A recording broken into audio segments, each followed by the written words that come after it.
एक समय की बात है, महात्मा बुद्ध किसी गांव में गए। वहां एक स्त्री ने उनसे पूछा कि आप तो किसी राजकुमार की तरह दिखते हैं, आपने युवा अवस्था में गेरुआ वस्त्र क्यों धारण किया है?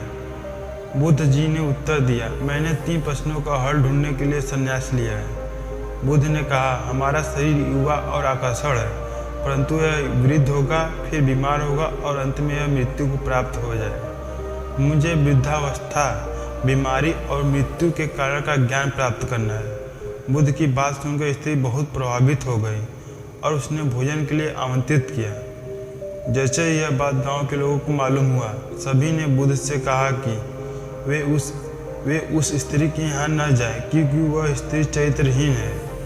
बुद्ध ने गांव के सरपंच से पूछा कि क्या यह बात सही है? सरपंच ने भी गांव के लोगों की बात में सहमति जताई।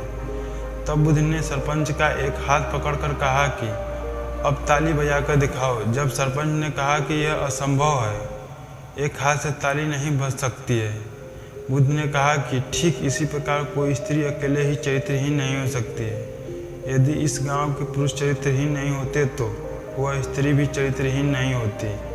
गांव के सभी पुरुष बुद्ध की बात सुनकर शर्मिंदा हो गए। दोस्तों, हमें इस कहानी से यह सीख मिलता है कि हमें दूसरों के ऊपर इल्ज़ाम लगाने से पहले हमें अपने अंदर झांक कर देखना चाहिए।